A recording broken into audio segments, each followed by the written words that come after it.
Hi, this is episode 11 of my vlog, the third year in a row. I'm pushing myself, challenging myself to try and squat double body weight into my mid 40s. So, the reason why that's important is I've never been close. And as a measure, as a strength and conditioning coach, as a measure of strength, the double body weight squat is the kind of the gold standard, the magical number that we all hold as an aspirational value. So, that's kind of what I've been trying to do.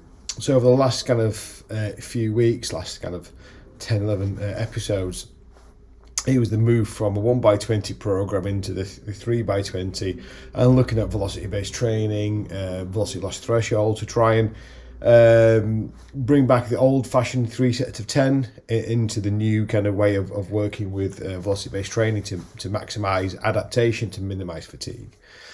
And I got to a point in time where it was just kind of I suppose it's an accumulation phase, if you like, if that makes any sense. But accumulating kind of repeated exposures at the same intensity, adapting to that, and then hopefully that will then build into greater performances. So if we go into a kind of the image, it's getting a bit complicated now. I'll explain some of the complications. So I'm not having a set number of repetitions every single week because it's a velocity loss base. So sometimes I'll lose velocity quicker than other days. And depending on what the best rep is how much velocity is allowed to be lost. So it's 20% of my best repetition. But if best repetition is 0.6, 0.48, that number, the amount of absolute speed you'll drop is different. And that might cut sets off quicker or slower depending on any given day. So it is a much more variable way of approaching training than it has been in the past. Or certainly the last one where I just do 20 reps. So I've created what is now a much more complicated graph. So the top grey line is 90 kilos. That's like the middle set. That will always be done. Some weeks I'll do 3 sets of 10. Some weeks I'll do 2 sets of 10 if it's a lighter unloading type of week. So I'm not always doing 120 kilos, which is my target 10 RM. So that gives me an indication of where I am on every single session, as opposed to some other metrics might only be measured at every few sessions. And again, that's kind of undulating. It's not particularly getting higher or particularly getting lower. It's kind of staying quite consistent. So I haven't really adapted to that. Underneath that, the orange kind of vertical bars there, kind of number of reps completed. So again, either 5 or 6 reps completed. And I kind of said, no matter what velocity loss threshold I get, I'm always doing 5 reps. So I'm never going to go below 5, but it's how many beyond 5 can I get to. The yellow line represents the first 5 repetitions. So I said I'm always going to do 5. So sometimes I might do 5, 6, 7, or 8. So that means the set is not comparing against each other. So the yellow line is the first 5 repetitions. And again, you can see that yellow line there is up and down. I've now got 2 black lines. So the yellow line and the blue line represents mean velocity, either the first 5 reps or all repetitions. And the 2 black lines represent the smallest worthwhile change. So I take all the velocities from all the sets completed. So it's mean plus 0.2 standard deviations of those reps.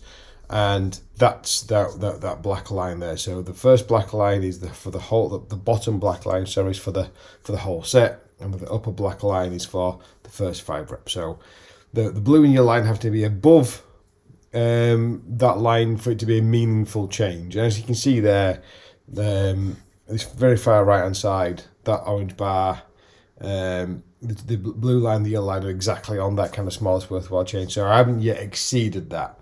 So I can say hand on heart, so far, based on today's performance, I haven't gotten better on this program yet.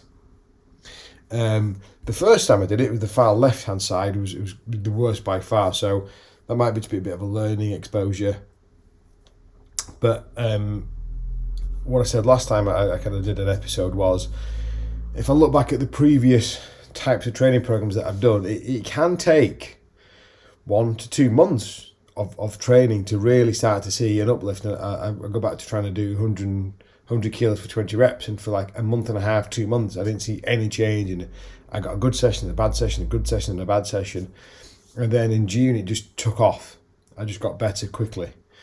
So that's kind of where I look at this now. Like, I can look back at those experiences and go, that's where the adaptation is just about investing time in this, and eventually it'll kick into gear.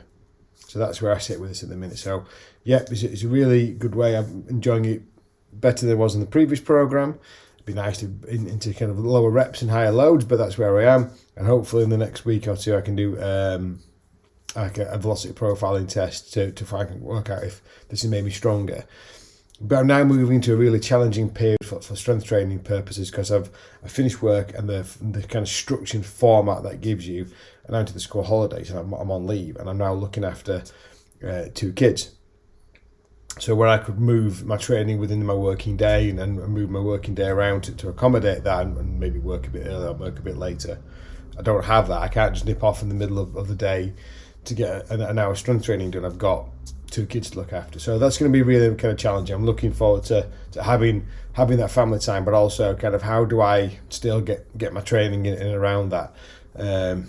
Like late evenings and very early mornings are not really conducive certainly for me, for strength training. I don't do well in those times, so it's like, how do I get that? Am I just trying to have the ambition of kind of maintaining what I've got now for the summer, and then as I get back into September, that's when I can target more advances. I'll have to wait and see how it goes. But that's kind of me at the minute.